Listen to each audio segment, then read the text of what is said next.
no quiero más, ya no hay nada que me falta, de nadie se muere, y menos las mujeres, This week has been a busy one with announcements from several studios.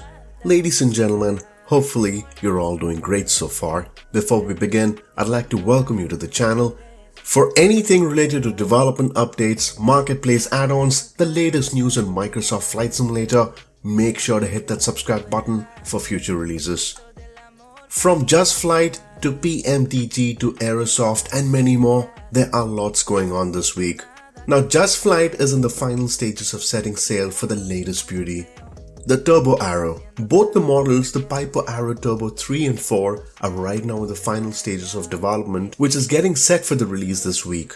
A 4-seater turbocharged piston engine aircraft that is equipped with a retractable tricycle landing gear that can be perfect for weekend long trips. With the Piper 2 in release from the studios, there is quite some difference between the versions 2 as well as the 3 and 4.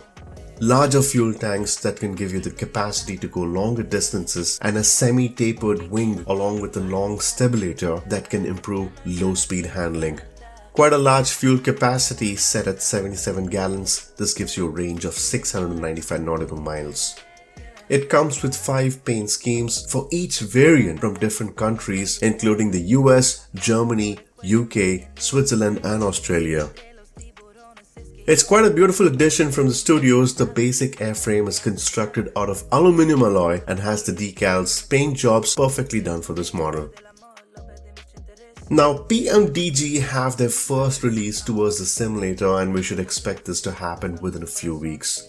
The team have been spending a lot of time ensuring that the last minute fixes are in place and usually their development cycles are quite long.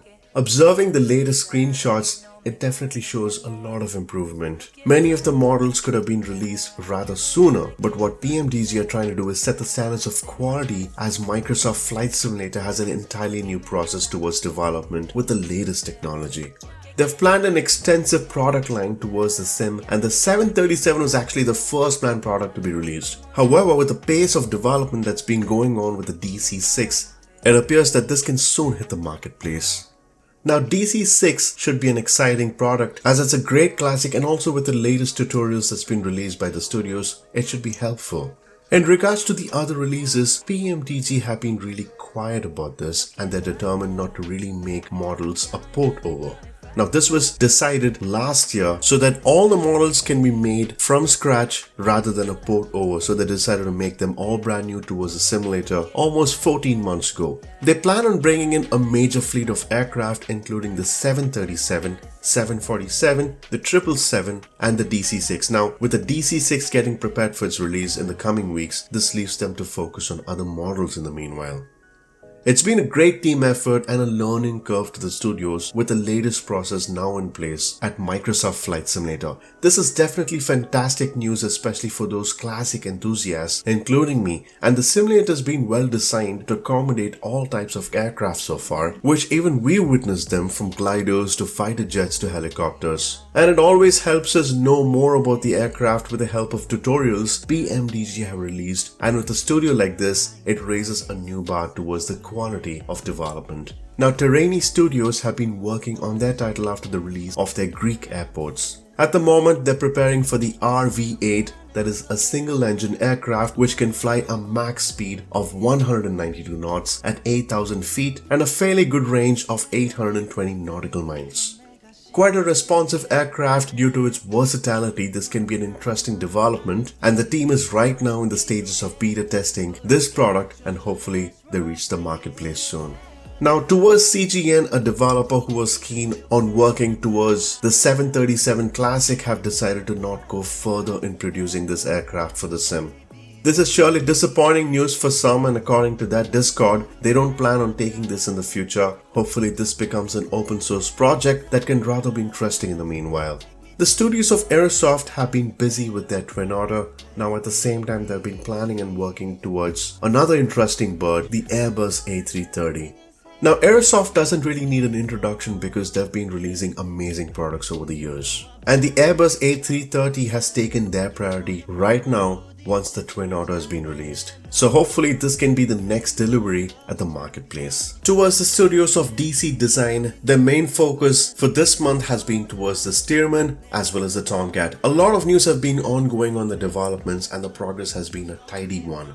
Now the Stearman, known as the Boeing Stearman, a classic aircraft indeed, which was founded in 1927, has been in the minds of many in the community right now. The team of DC Designs have been working on this and is almost complete with minor tweaks that are ongoing towards custom sounds and color schemes. With the final product, the package should come with 6 liveries with 3 military schemes that are designed more towards World War II as well as 3 modern liveries. Should be an interesting one, and once the Stearman is launched, it would then be focused towards the F-14 Tomcat that is planned for a mid-July release.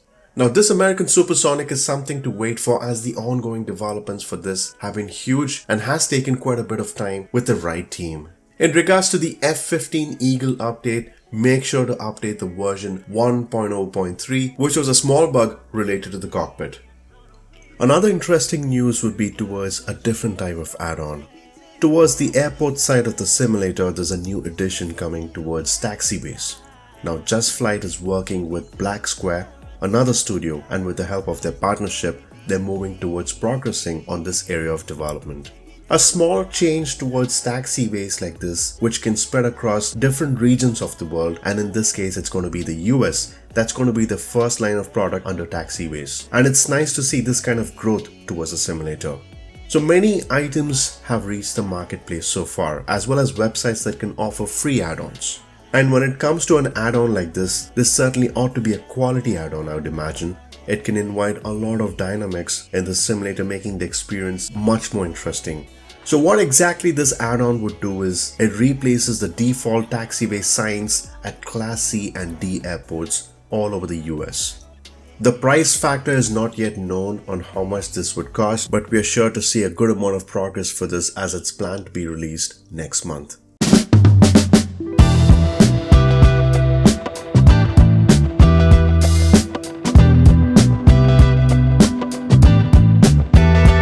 We're going to expect a lot more things coming across the way towards the simulator, so do stay tuned by subscribing.